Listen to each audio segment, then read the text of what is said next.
Hello everyone, welcome to round table study. देखो बच्चे, आज हम लोग स्टार्ट कर रहे हैं अपने साइंस के सेकेंड चैप्टर को। जो हमारा चैप्टर है वो है माइक्रो ऑर्गेनिजम्स, फ्रेंड एंड फो।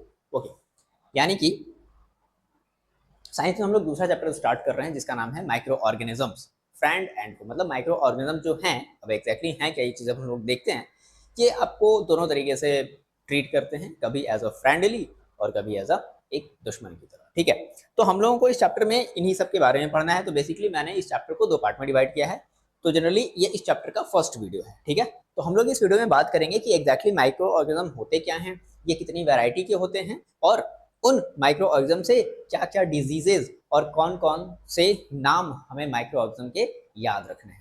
उसके बाद जो दूसरा वाला जो इसका पार्ट होगा उसमें हम लोग जनरली बात करेंगे कि माइक्रो ऑर्गेनिज्म हमारे लिए किस तरीके से बेनिफिशियल है, किस तरीके से हार्मफुल है, और माइक्रो ऑर्गेनिज्म की वजह से होता क्या है ना कि बहुत सारे ये नुकसान हमारे करते हैं। तो हमें जो फूड की जो स्मेलिंग, बैड स्मेलिंग आती है, इसको हम लोग बोलते हैं ये फॉइलिंग ऑफ फूड, है ना। तो ये सब सारी चीज़ें माइक्रो ऑर्गेनिज्म के ही हेल्प से हो रही हैं। तो हम इनसे अपने फूड को कैसे प्रिवेंट करें, तो ये सब सारी बातें हम लोग दूसरे वाली वीडियो में देखेंगे। तो बेसिकली इस वाली वीडियो में हम लोग को क्या करना है, हम लोग को एक इंट्रोडक्शन देखना है और माइक्रो ऑर्गेनिज्म के टाइप्स देखने हैं कि किस किस तरीके का माइक्रो ऑर्गेनिज्म हो सकता है। ओके, अब जैसा देखो नाम से आपको समझ में आ रहा होगा, पहले तो समझते हैं, कई बच्चों को ये समझ में ही नहीं आता है सर ये आखिर ये है क्या चीज। ठीक है ना, कोशिश करेंगे बहुत अच्छा एग्जाम्पल देकर के आपको समझाएं, है ना। एक हम जो अपने डेली लाइफ में जो चीज़ों को देख रहे हैं, समझ रहे हैं, जो हमारी बेसिक्स अंडरस्टैंडिंग है, उसके बेसिस पर हम चीज़ों को देख करके इन सब सारी चीज़ों को क्या करें, एक्सप्लेन करें। ओके, चलो तो सबसे पहले ना इस चैप्टर का मतलब समझते हैं। What is the meaning of micro organisms. देखो, माइक्रो का मतलब क्या होता है, बहुत स्मॉल। इवन बहुत ज्यादा स्मॉल, मतलब इतना ज्यादा स्मॉल कि आप उसको अपने जैसे नेकेड आई से, दैट मींस कि आप अगर किसी, जब तक कि आप किसी इंस्ट्रूमेंट का हेल्प ना लो, जैसे कि माइक्रोस्कोप का हेल्प ना लो, तब तक ऐसे ऐसे ऑर्गेनिज्म जो बहुत ज्यादा क्या हो, स्मॉल हो। ठीक है, और ऑर्गेनिज्म का मतलब सभी लोग जानते हैं, जैसे कि हम लोग ह्यूमन भी क्या है, एक तरीके का ऑर्गेनिज्म है, लिविंग ऑर्गेनिज्म है। एनिमल भी क्या है, अगर देखो हम एनिमल बोलते हैं तो एनिमल में ह्यूमंस भी ऑटोमेटिकली ऐड हो जाते हैं। तो यानी कि ऐसे एनिमल, ऐसे ऐसे लिविंग थिंग जो बहुत ही ज्यादा स्मॉल हो, ऐसे एनिमल्स को हम लोग बोलते हैं माइक्रो ऑर्गेनिजम्स। ठीक है, अब अगर हम इसकी एक प्रॉपर से डेफिनेशन देखते हैं, so what is micro organism, तो ये कहता है द लिविंग ऑर्गेनिजम्स।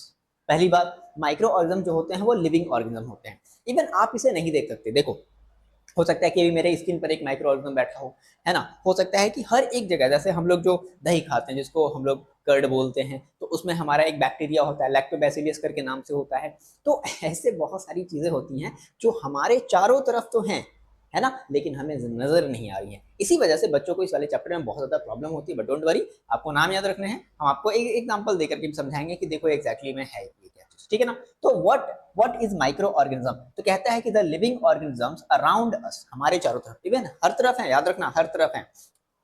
ठीक है, हम लोग जो खाना खाते हैं, खाने के साथ वो माइक्रो ऑर्गेनिज्म क्या होते हैं, माइक्रो उस खाने में अटैच होकर के हमारे स्टमक में जा रहे हैं। तो हमारा स्टमक जो है ना वो क्या किया हुआ है, एचसीएल कंटेन किया हुआ, उसको वहां पर किल करने के लिए। तो हर एक जगह है the living organism around us which we normally can not see. सीधी सीधी डेफिनेशन है कि एक ऐसा लिविंग ऑर्गेनिज्म जिसको हम नहीं देख सकते। कैसे नहीं देख सकते भाई, without a help of microscope.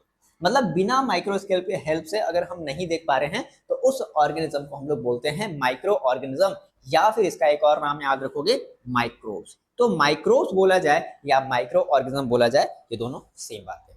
अब देखो, माइक्रो ऑर्गेनिज्म याद रखना दो तरीके की जनरली होते हैं। एक ऐसे माइक्रो ऑर्गेनिज्म जो हमारे लिए बहुत बेनिफिशियल हो, और ज्यादातर ऐसे माइक्रो ऑर्गेनिज्म है जिनके हेल्प से बहुत तरीके की, मतलब कि दुनिया भर की जो भी डिजीजेज हैं वो सारी की सारी माइक्रो ऑर्गेनिज्म के मतलब कॉजेज से होती है। जैसे आप कहते हो कि सर मेरे को सर्दी हो गई, मेरे को चिकन पॉक्स हो गया, मेरे को मीजल्स हो गई, है ना, बहुत सारी चीजें जो भी है, टीबी है, कॉलेरा है, टाइफाइड है, मलेरिया है, ये सब जितनी भी आप लोगों को चीजें होती हैं वो सब किसकी और किसकी वजह से होती हैं, इसी चैप्टर की वजह से होती हैं। तो कहने का मतलब ये है कि हम लोग जब ये चैप्टर पढ़ रहे हैं, आप लोग जब ये चैप्टर पढ़ रहे हो, तो आपको एक बेसिक सा आइडिया हो जाएगा। ठीक है, आप ये थोड़ा सा आपको लगने लगेगा कि ठीक है सर, हम लोग ना अब थोड़ी सी हम लोग डिजीज को पहचानने लगे हैं कि अच्छा इसको ये डिजीज है, इसको इसकी वजह से हुआ है। ठीक है ना, थोड़ी बहुत डॉक्टर वाली फीलिंग आने लगेगी, बहुत ज्यादा नहीं, थोड़ी बहुत। ठीक है, तो माइक्रो ऑर्गेनिज्म का मतलब समझ में आ रहा है कि ऐसे ऑर्गेनिज्म जो बहुत ज्यादा छोटे होते हैं और जिनको हम बिना किसी टेलीस्कोप कह दिया, टेलीस्कोप तो बहुत दूर की चीज को देखने के लिए यूज करते हैं, तो जिसको बिना किसी माइक्रोस्कोप के हेल्प से हम नहीं देख सकते, ऐसे ऑर्गेनिज्म को हम लोग बोलते हैं माइक्रो ऑर्गेनिज्म या फिर माइक्रोब्स। अब सवाल है कि ये पाए कहाँ जाते हैं? दे आर फाउंड इन, कहाँ? हर जगह, एवरीवेयर, हमारे चारों तरफ। क्या सर अभी हमारे चारों तरफ माइक्रो ऑर्गेनिज्म होंगे? बिल्कुल होंगे। क्या सर हमारे इस हाथ पे हो सकता है माइक्रो ऑर्गेनिज्म हो? हम जिस मार्कर से लिख रहे हो सकता है इस मार्कर पर क्या हो? माइक्रो ऑर्गेनिज्म हो। हर एक जगह माइक्रो ऑर्गेनिज्म अवेलेबल है, बहुत ज्यादा अमाउंट में है, ठीक है। तो कहाँ कहाँ पाए जा सकते हैं? देखो, वाटर में, सॉइल में, एयर में, ऑब्वियसली बात है, ये 3 जगह हो गई। उसके साथ हमारी बॉडी में भी, एनिमल की बॉडी में भी पाई जाती है। जब भी हम एनिमल बोले तो एनिमल में हम लोगों को अपने आप को भी इंक्लूड करना है। We are also kind of special kind of animals. हम लोग भी क्या है भाई? हम लोग भी एक स्पेशल काइंड के एनिमल ही तो हैं, ठीक है। तो वाटर में, सॉइल में, एयर में एंड एनिमल की बॉडी में ये सब माइक्रो ऑर्गेनिज्म क्या होते हैं? पाए जाते हैं। अब देखो, अब ये जो माइक्रो ऑर्गेनिज्म है ना, जनरली जो माइक्रो ऑर्गेनिज्म होते हैं वो सिंगल सेल्ड होते हैं। अब ये क्या चीज है सर? सर सिंगल सेल क्या हो गया? देखो, जैसे मेरे को एक सीधी सी बात बताओ, हम लोगों को पता होनी चाहिए कि हमारी जो बॉडी बनी है ना, वो billions of trillions of cell से मिलकर के बनी है, ट्रिलियंस ऑफ सेल से मिलकर के बनी है। जैसे अब ये सर सेल क्या चीज है? यानी कि एक ऐसी छोटी सी छोटी यूनिट जिसके हेल्प से कोई भी लिविंग थिंग्स जिंदा है ना। तो दैट इज उस पर्टिकुलर, उस छोटी से सेल को हम लोग क्या बोलते हैं? उस पर्टिकुलर छोटी सी चीज को हम लोग क्या बोल देते हैं?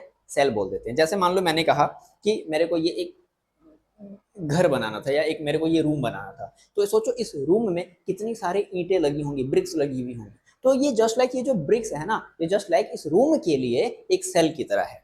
वैसे ही हमारी जो बॉडी है वो billions of trillions of cell से मिलकर के बनी है, ठीक है ना। एक इमेजिन, मतलब मैंने आपको एक थोड़ा सा इमेजिनेशन करने के लिए बताया है कि जिस तरीके से हमारा ये रूम होता है, ठीक है, बहुत सारी ईंटों से मिलकर के बनी हुई होती है। हाँ, वैसे ही हमारी जो बॉडी है वो ट्रिलियंस ऑफ सेल से मिलकर के बनी है, ठीक है ना। तो दैट इज कॉल्ड, वो हमारी सेल कहलाती है। तो जो हमारा माइक्रो ऑर्गेनिज्म हो सकता है कि वो एक सिंगल सेल हो जिसको हम लोग बोलते हैं यूनिसेलुलर, और हो सकता है कि बहुत सारी सेल की कॉलोनीज हो, बहुत सारी सेल की क्या हो? कॉलोनीज हो, या फिर मल्टी सेलुलर हो। तो मल्टी सेलुलर में ज्यादा नहीं, आपकी जो एल्गी है और जो फंगस है, मल्टी सेलुलर में ये आते हैं। बाकी आपके बैक्टीरिया हो गया, प्रोटोजोआ हो गया, या फिर आपके वायरसेस हो गए, ये सब हमारे यूनिसेलुलर होते हैं। अब समझते हैं, ठीक है।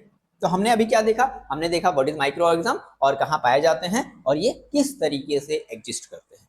इतनी बात क्लियर है? ओके। यहाँ पर ये क्या चीज़ है? हमने एक बेसिक सा इंट्रोडक्शन देखा कि व्हाट इज माइक्रो ऑर्गेनिजम्स। अब देखो, माइक्रो ऑर्गेनिज्म हमने क्या कहा था कि 2 तरीके के हो सकते हैं। कुछ ऐसे माइक्रो ऑर्गेनिज्म जो हमारे लिए बेनिफिशियल होंगे, कुछ ऐसे माइक्रो ऑर्गेनिज्म जो हमारे लिए हार्मफुल होंगे। तो हम पहले बात करते हैं कि माइक्रो ऑर्गेनिज्म जो हमारे लिए हार्मफुल हैं। देखो मेरी बात समझ लो, हम लोग अभी एक बेसिक सा इंट्रोडक्शन देख रहे हैं कि माइक्रो ऑर्गेनिज्म क्या है, और ना हम लोग ये देख रहे हैं कि माइक्रो ऑर्गेनिज्म हमारे लिए किस तरीके से हार्मफुल है और किस तरीके से बेनिफिशियल है। तो हम लोग पहले बात करते हैं कि आखिर माइक्रो ऑर्गेनिज्म को हम लोग, मतलब माइक्रो ऑर्गेनिज्म हमें कैसे नुकसान कैसे पहुंचा सकता है। सीधी सी बात है। तो देखो, हो सकता है कि ये हमारे फूड को क्या कर दें? खराब कर दे, बैड स्मेलिंग आ जाए। आपने जैसे देखा है कि आप ब्रेड रखते हो किचन में, उस ब्रेड के ऊपर क्या होते हैं? ग्रेइश जो है पैचेस, व्हाइट कलर की जो है पैचेस आ जाती हैं। तो वो क्या है? वो आपका ब्रेड मोल्ड है। ब्रेड मोल्ड हमारा क्या आ जाता है? वो हमारा आ जाता है इसमें, वो हमारा फंगस में आ जाता है। दैट मीन्स वो एक तरीके का फंगस है। तो हम लोग देखो ना, जनरली मेरी बात जरा समझना, कई बच्चों को लगता है कि सर ये आखिर ये है क्या चीज। एक एग्जांपल के थ्रू एक और एग्जांपल दे रहे हैं, कोशिश करना समझने की। जैसे मान लो मैंने कहा देखो भाई, इस अर्थ पर बहुत तरीके के एनिमल्स पाए जाते हैं ना। तो मैंने कहा भाई ऐसा है, चलो 5 एनिमल के नाम बता दो। आप बता दोगे गिन करके? ठीक है सर, देखो एक क्रोकोडाइल है, एक हमारा सर एलिफेंट है, एक हमारा सर टाइगर है, एक सर हमारा रैट है, एक हमारा सर कैट है, एक हमारा सर पालतू कुत्ता है। ठीक है, 6 हो गए सर, मैंने बता दिया। लेकिन मैंने कहा कि नहीं नहीं, ठीक है, लैंड पर रहने वाले एनिमल्स के बारे में बताओ, जो एनिमल लैंड पर रहते हो। फिर मैंने कहा कि ऐसे एनिमल बताओ जो पानी में रहते हो। बात समझ में आ रही है ना? तो इसी तरीके से कुछ ऐसे ही ऑर्गेनिज्म हैं, मतलब ये एक तरीके से ये जो ऑर्गेनिज्म जिनको हम लोग बोल रहे हैं, मतलब ये लिविंग थिंग्स हैं, लेकिन ऐसे लिविंग थिंग्स हैं जो हमें नजर नहीं आते हैं, जो हमें नजर नहीं आते हैं। जैसे मान लो मैंने कहा कि आपने एक बहुत फेमस नाम सुना होगा, अमीबा। सुना है ना? अमीबा सुना होगा आपने, पैरामीशियम सुना होगा। तो अमीबा और पैरामीशियम, ठीक है, ये इनकी एक कैटेगरी है। तो इनको हम लोग बोलते हैं प्रोटोजोआ। ये हमारी क्या हो गए? ये हमारे प्रोटोजोआ के अंडर में आ गए। बात समझ आ रही ना? जैसे मैंने कहा लैंड वाले एनिमल के नाम बताओ, तो मैंने कहा कि चलो बताओ प्रोटोजोआ में कौन कौन से आएंगे माइक्रो ऑर्गेनिज्म, तो आप कहोगे अमीबा है, पैरामीशियम है। ये हम लोग चीज यहाँ से पढ़नी है, बट फिलहाल अभी उस चीज को रखो। अभी हम लोग बात कर रहे हैं कि ये जो हमारे सब जो माइक्रो ऑर्गेनिज्म है, जिनका भी हम लोग नाम जानने वाले हैं, वो हमारे लिए हार्मफुल कैसे हैं, तो हमारे फूड को खराब कर देते हैं, ठीक है। दे कॉजेज डिजीज, देखो ये इतने ज्यादा हार्मफुल है, मतलब हमें सबसे ज्यादा खराब वे में क्यों नुकसान पहुंचाते हैं, क्योंकि ये हमें डिजीज पहुंचाते हैं बहुत ज्यादा, ठीक है ना। आप इमेजिन नहीं करोगे, आपको मच्छर काटता है, ठीक है। मच्छर के अंदर क्या है, वो एक क्या है जिसको हम लोग बोलते हैं प्रोटोजोआ है, ठीक है। जैसे प्लाज्मोडियम, जिसको हम लोग पैरासाइट वगैरह बोलते हैं, तो वो क्या है, वो हमारी बॉडी में चला जाता है और वही क्या करता है, हमारी पूरी बॉडी में जो है मलेरिया नाम की जो डिजीज है वो फैला देता है। किसकी वजह से? प्लाज्मोडियम की वजह से। तो इस तरीके से ये हमारी बॉडी को क्या कर रहे हैं, नुकसान पहुंचाते हैं। तो कौन कौन सी डिजीज आपने नाम सुना होगा? कॉमन कोल्ड है, ठीक है, मतलब सर्दी खांसी जुकाम जिसमें आप कहते हो जाता है, मलेरिया है, स्किन का इन्फेक्शन है, मतलब जितनी भी तरीके की आपको अगर डिजीज हो रही है, वो सारी की सारी डिजीज किसकी वजह से हो रही है? इसी माइक्रो ऑर्गेनिज्म की वजह से हो रही है। टीबी मतलब ट्यूबरक्लोसिस है, टिटनस आपको जो होता है, तो टिटनस भी क्या हो रहा है, ये माइक्रो ऑर्गेनिज्म की वजह से हो रहा है, ठीक है। चिकन पॉक्स हो रहा है, एड्स, ये सब सारी चीजें क्या हो रही है, किसकी वजह से हो रही है? माइक्रो ऑर्गेनिज्म की वजह से हो रही है, याद रख लेना, ठीक है। अब हमने ये तो देख लिया भाई कि हमें माइक्रो ऑर्गेनिज्म हमें किस तरीके से नुकसान पहुंचाते हैं। अब हम लोग ये देखते हैं कि माइक्रो ऑर्गेनिज्म हमें हमारे लिए किस तरीके से फायदेमंद है। तो देखो पहली चीज, ये ऐसा नहीं है कि ये सारे के सारे माइक्रो ऑर्गेनिज्म हमारे लिए नुकसान ही पहुंचाते हैं।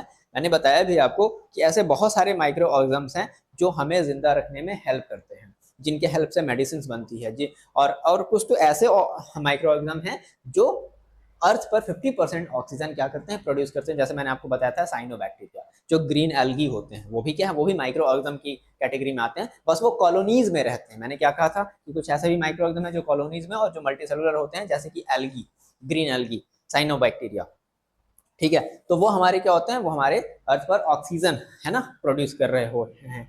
तो ये हमारे फूड प्रोडक्ट को बनाते हैं, जैसे कर्ड है, चीज है, ब्रेड है, केक्स है, ये सब किसके हेल्प से बनता है? ये सब माइक्रो ऑर्गेनिज्म के हेल्प से बन रहा है। और क्या हमारी ये कैसे हेल्प करते हैं? They help making our medicine called antibiotics. तो हमारे लिए, हमारी बॉडी के लिए एंटीबायोटिक्स बनाते हैं, जिससे हमारी बॉडी क्या करती है, फाइट करती है वापस उस पर्टिकुलर डिजीज से। उसके बाद they help to decompose the organic waste. याद रखना यहाँ पर जो वर्ड आ रहा है वो क्या आ रहा है, ऑर्गेनिक वेस्ट को ही डिकम्पोज करेंगे। माने जैसे कि अगर मान लो कोई एक एनिमल डेड हो गया है, कोई प्लांट वगैरह, उनके पत्ते वगैरह जमीन पर गिरे हुए हैं, तो इन सब चीजों को ये क्या करते हैं, डिकम्पोज करने का काम करते हैं। यहाँ पर वर्ड मैंने फिर से यूज किया है ऑर्गेनिक, मतलब जिसमें कार्बन की अमाउंट मिली हुई हो, है ना, मतलब जिनका डीके हो सके, जो क्या हो सके, सीधी सी बात है, जो डीके हो सके, जो सड़ सके। जैसे प्लास्टिक है, प्लास्टिक डीके नहीं होगा, ठीक है ना, प्लास्टिक डिके नहीं होगा। तो ऑर्गेनिक वेस्ट की हम लोग बात कर रहे हैं जिनका डिकेइंग हो सके, है ना, डेड एनिमल्स वगैरह को ये क्या करते हैं, डीके में हेल्प करते हैं। तो ये अभी हमने बात करी कि माइक्रो ऑर्गेनिजम्स किस तरीके से हमारे लिए बेनिफिशियल है और किस तरीके से हमारे लिए हार्मफुल है। नाउ अब हम लोग समझते हैं कि कितने तरीके के माइक्रो ऑर्गेनिजम्स होते हैं, हमें ये अब समझना है, ठीक है। चलो इतनी बातों को नोट डाउन कर लो, बहुत इंपॉर्टेंट है ये सब सारी चीजें।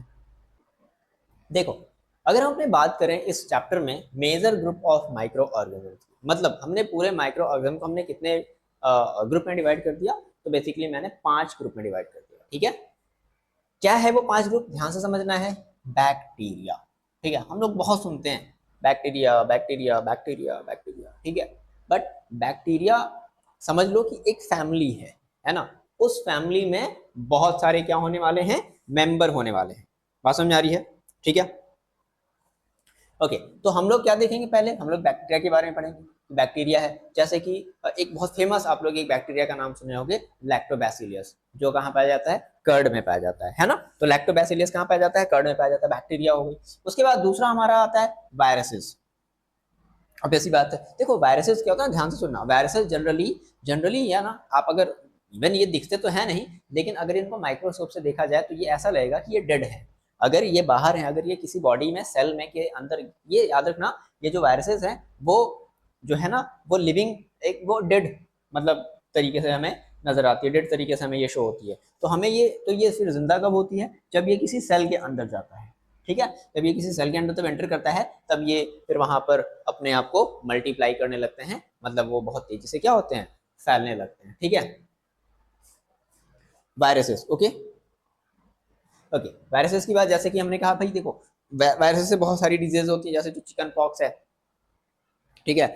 उसके बाद फिर जो पोलियो होता है वो भी वायरस की ही वजह से होता है। तो ये सब जो डिजीजेस हैं वो वायरसेस की वजह से होती है। फिर नेक्स्ट हम लोग बात करेंगे प्रोटोजोआ की। ओके, तो प्रोटोजोआ मैंने आपको कहा कि आपने काफी फेमस नाम सुना है अमीबा का। अमीबा हमारा क्या है, एक प्रोटोजोआ है। बात समझ रहे हो ना, ये सब हमारी एक एक फैमिली है ना। इसके बहुत सारे क्या होंगे, छोटे छोटे मेंबर होंगे। समझ आ रही, जैसे लैक्टोबैसिलियस है, ये सब वायरसेस है। वायरसेस में बहुत सारी जो है वायरसेस होती हैं। तो ये सब फैमिलीज हो गई। प्रोटोजोआ, प्रोटोजोआ का एक आपने एक फेमस नाम सुना होगा, अमीबा, ठीक है। इसी तरीके से फंगी, तो फंगी में आपने सुना होगा जैसे जो ब्रेड मॉल्ट होते हैं, ब्रेड के ऊपर जो आ जाते हैं। ब्रेड मॉल्ट एक बहुत मतलब सुंदर सा एग्जांपल कह सकते हो, ब्रेड मॉल्ट हो गया, ठीक है। ये सब हमारे किसके एग्जांपल हो जाएंगे। आपने देखा होगा कि जो वो होता है क्या बोलते हैं, मशरूम जो होता है, वो भी किसका एग्जाम्पल है, वो भी एक फंगी का एग्जाम्पल है। उसके बाद एक हमारा आ जाता है एल्गी। एल्गी जैसे आपने लाइकन देखी होगी, लाइकन, तो लाइकन क्या है, लाइकन एक एग्जाम्पल है फंगी का। मैंने कहा, फिर से कहा, बात सुन लो, समझ लो जरा ध्यान से। मेन ये चीज है, आपको समझना होगा कि ये सब ना, ये सब एक फैमिली है ना, एक फैमिली ग्रुप है। क्या है भाई, ये एक फैमिली ग्रुप है। इस फैमिली में कई सारे मेंबर होंगे, उनके अलग अलग नाम होंगे, जैसे कि मैंने कहा एक लैक्टोबैसिलस। इस तरीके से वायरसेस की भी क्या है, एक फैमिली है, इसके भी क्या होंगे, अलग अलग मेंबर्स होंगे। प्रोटोजोआ भी एक फैमिली है, इसके भी अलग अलग क्या होंगे, मेंबर होंगे। जैसे एक फेमस एग्जांपल है अमीबा पैरामीशियम, ठीक है। फंगी क्या है, फंगी भी हमारा एक फैमिली है, इसके भी अलग अलग क्या होंगे, मेंबर होंगे। इसी तरीके से एल्गी जो हमारा है वो भी एक फैमिली है, इसके भी अलग अलग क्या होंगे, मेंबर होने वाले हैं, जिसमें हमारा साइनोबैक्टीरिया वगैरह भी आता है एल्गी के अंदर, है ना।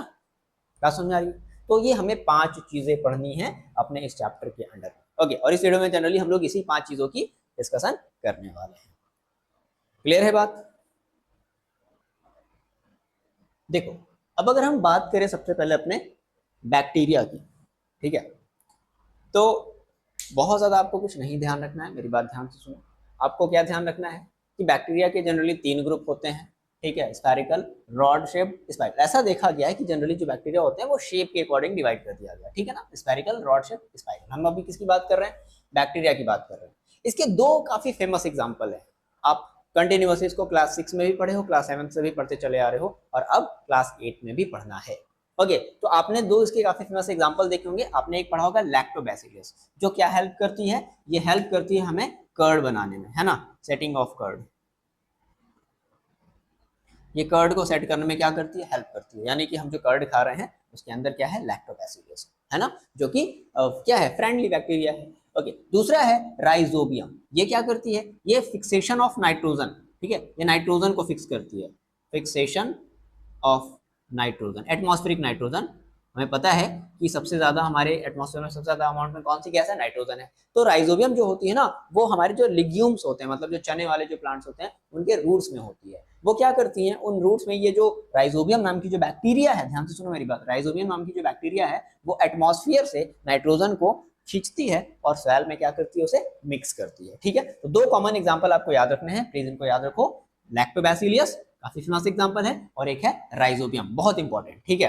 अब क्या क्या डिजीजेस होती हैं इन बैक्टीरिया के थ्रू, आज हम लोगों को पता चलेगा, ठीक है, कि हमें जो कफ आती है, ठीक है, या फिर अगर हम बात करें कि अगर किसी को अगर टीबी हो गया है, या फिर अगर टाइफाइड, जो कि बहुत कॉमन डिजीज है, टाइफाइड जनरली लोगों को हो जाती है, ठीक है ना, तो जो टाइफाइड है या फिर जो कॉलरा हो रहा है, ठीक है, डिप्थीरिया, डिप्थीरिया जनरली हो जाती है। तो ये सब जो सारी चीजें होती हैं वो सब किसकी वजह से हो रही हैं, वो सब बैक्टीरिया की वजह से हो रही है। प्लीज रिमेंबर दीज एग्जांपल्स कि ऐसे कौन कौन से डिजीज हैं जो बैक्टीरिया के थ्रू होते हैं। तो कॉलरा हो जाता है, ठीक है, टाइफाइड कॉमन सभी को कभी ना कभी हुआ ही होगा, टीबी, डिप्थीरिया है, वुपिंग कफ है, खांसी वगैरह जो आती है, फूड पॉइजनिंग जो हो जाती है, ये सब हमारे एग्जांपल है। दीज आर द एग्जांपल या फिर these are the disease caused by bacteria. Okay, बात समझ में आ गई। बैक्टीरिया की हमने बात कर ली। नाउ नेक्स्ट हमारा क्या होगा, वायरसेस की हम लोग बात करते हैं।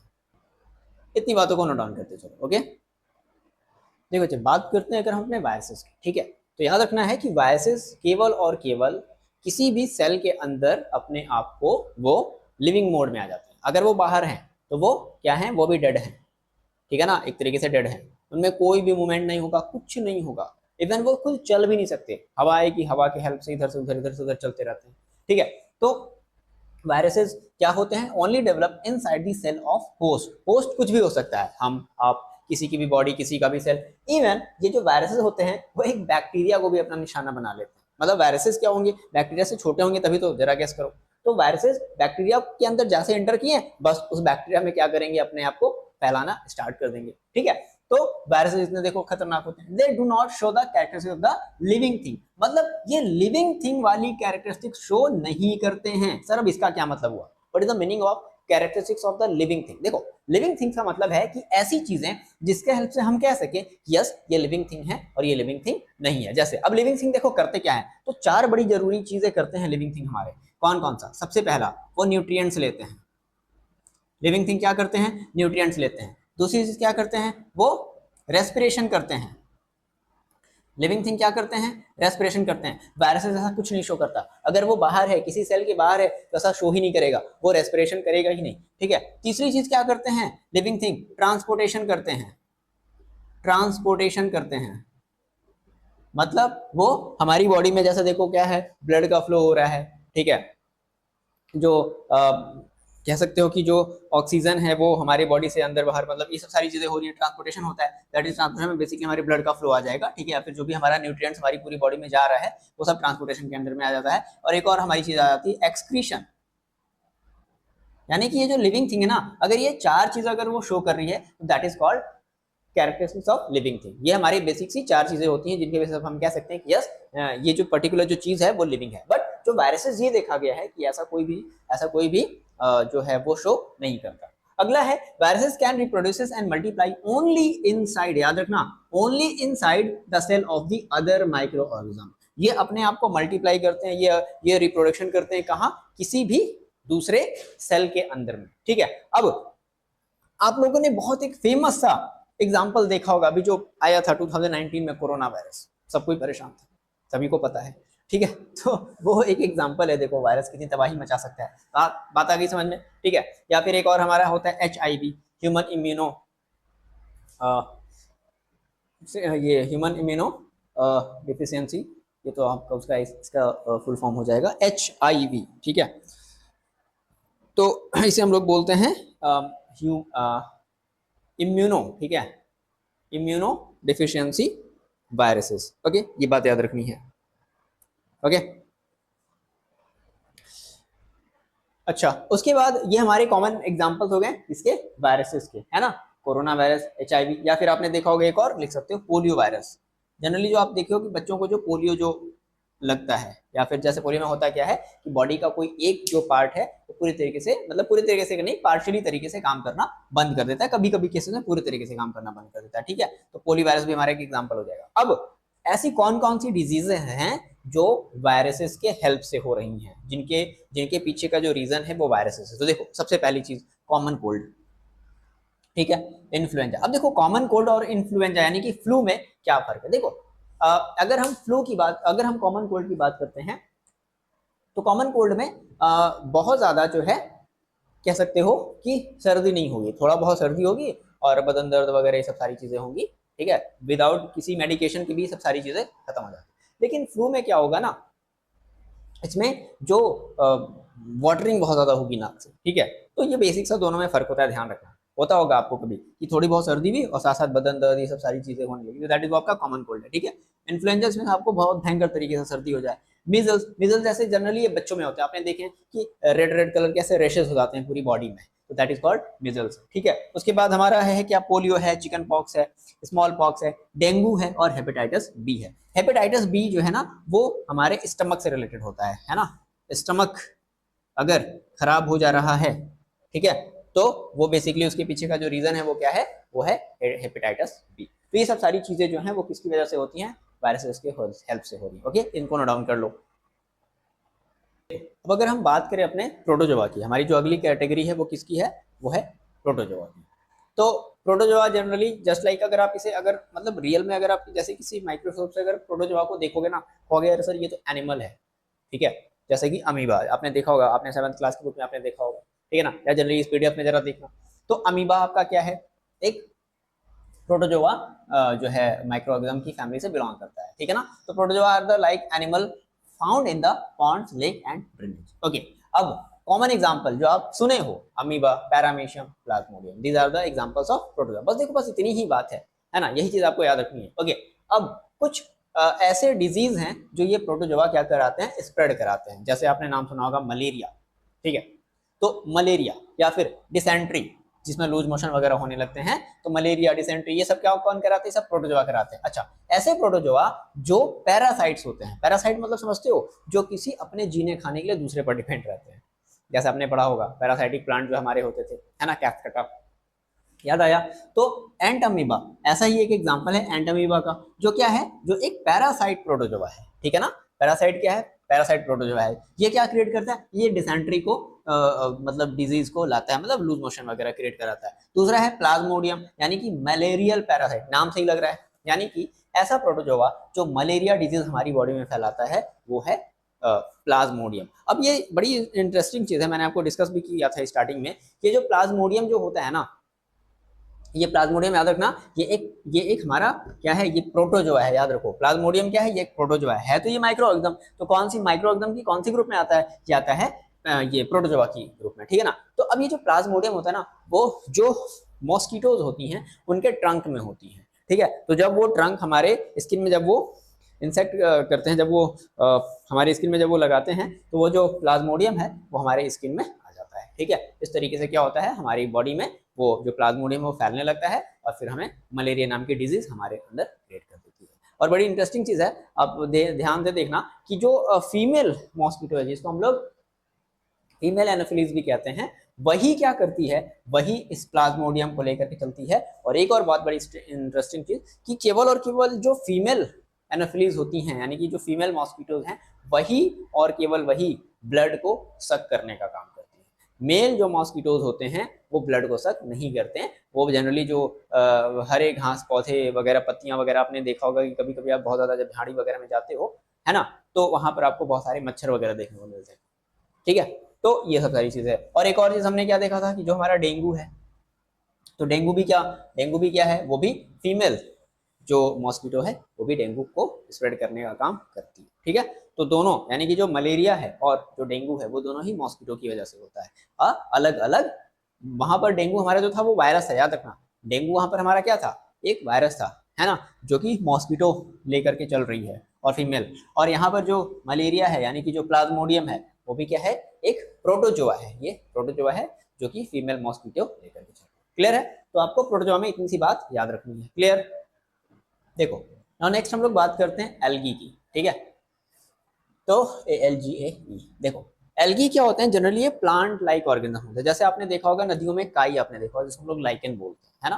तो वो जो काई है वो क्या है, वो आपकी एल्गी का एक एग्जाम्पल है। तो ये प्लांट लाइक ऑर्गेनिज्म होते हैं और ये प्रॉपरली, ठीक है, क्या करते हैं, ये अपना फूड प्रिपेयर करते हैं with the help of photosynthesis. जैसे प्लांट अपना फूड प्रिपेयर करते हैं ना फोटोसिंथेसिस से, वैसे ही जो एल्गी होते हैं, ध्यान रखना, वो अपना फूड प्रोड्यूस कर रहे हैं with the help of photosynthesis. मतलब मेरे को ये बैक्टीरिया सबसे अच्छा, मतलब ये जो मेरे को जो माइक्रो ऑर्गेनिज्म लगा, ये सबसे प्यारा सा लगा, ठीक है। बहुत ज्यादा ये नुकसान नहीं पहुंचा रहा है।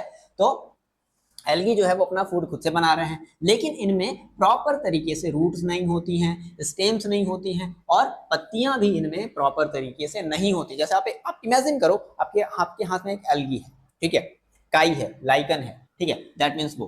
ओके, अब इसका कॉमन, आपको इसका कॉमन एग्जांपल याद रखना है, ठीक है।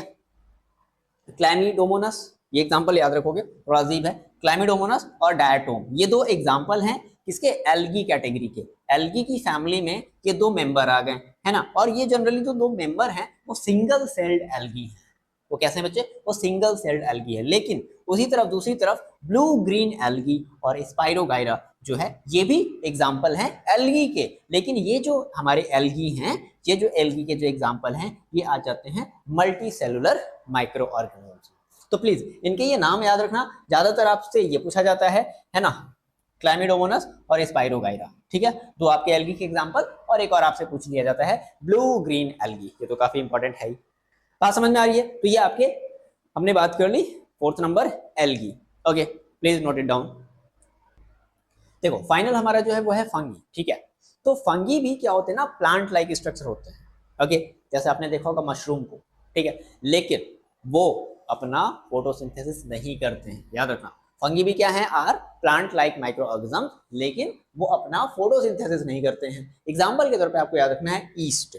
ईस्ट आपने देखा होगा कि हम लोग ईस्ट यूज करते हैं, जैसे हम लोग अगर केक वगैरह बनाने हैं, ब्रेड्स वगैरह बनाने हैं, तो उसके लिए हम लोग ईस्ट का यूज करते हैं। ओके, या फिर हमें अगर अल्कोहल वगैरह अब जो है या फिर हमें बनाना है अगर वो क्या बोलते हैं उसको, सिरका, ठीक है ना, जिसको हम लोग क्या बोलते हैं ये मतलब